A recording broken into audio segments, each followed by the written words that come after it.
प्रेमानंद महाराज जी ने बताया कि व्यक्ति के बुरे कर्म ही अकाल मृत्यु का कारण बनता है। प्रेमानंद महाराज जी ने हाल ही में एक सत्संग के दौरान एक व्यक्ति के सवाल का जवाब दिया कि क्या अकाल मृत्यु का कारण व्यक्ति के बुरे कर्म हैं? आइए बताते हैं कि उन्होंने क्या बताया।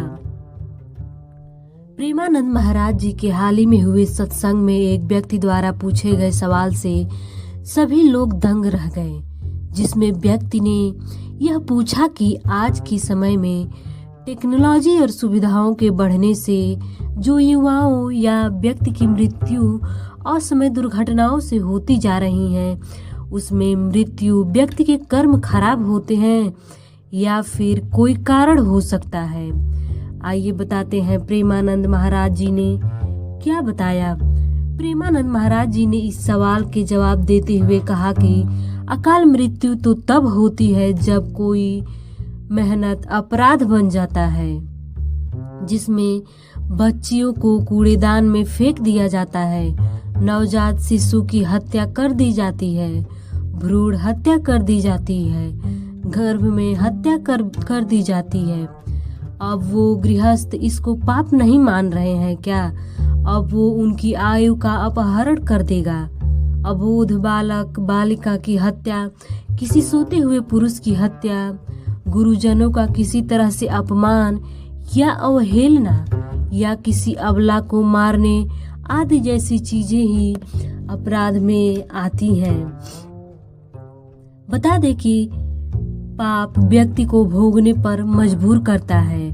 प्रेमानंद महाराज जी ने उदाहरण देते हुए बताया कि अब अचानक घटना घटेगी, जैसे कार का एक्सीडेंट हुआ, कार में आग लग गई और उसमें मौजूद सभी लोग जल गए। भागवत प्रेम महात्माओं को नहीं जानते, जो वृंदावन आए हैं और संतों को भिक्षु समझ बैठे और उनका अपमान कर दिया।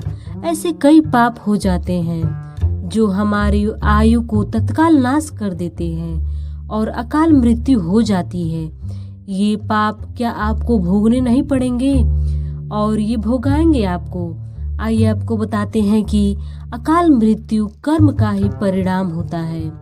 प्रेमानंद महाराज जी ने आगे बताया कि जो समय से मृत्यु का है वो तुम्हारे कर्म के परिणाम ही है, लेकिन जो अकाल मृत्यु है वो भी कर्म का ही परिणाम है। वर्तमान में कर्म अकाल के मृत्यु के कारण ही बनते हैं। पुरुष ये निश्चित है कि 20 वर्ष की उम्र में सांप काटेगा, जल में डूब जाएंगे तो वह पूर्ण मृत्यु हो ही जाती है। बता दे कि बुद्धि को भ्रष्ट कर देता है अकाल मृत्यु का कारण। प्रेमानंद महाराज जी की यह बताया कि अकाल मृत्यु में व्यक्ति की खुद की बुद्धि ही भ्रष्ट हो जाती है, उसका सर्वनाश का कारण बन जाता है। जैसे खुद की बुद्धि ऐसी हो जाएगी कि खुद ही तुम जहर खा लोगे, खुद कूद कर जान दे दोगे। खुद की बुद्धि ऐसी हो जाएगी कि किसी वाहन के नीचे आ जाओगे। खुद की बुद्धि तुमसे खुद ऐसा काम कराने लगेगी, ऐसी घटना तत्काल घटेगी, तुम्हारा शरीर तत्काल नाश हो जाएगा। तो ये सब क्या है? ये हमारे कर्म का ही फल है।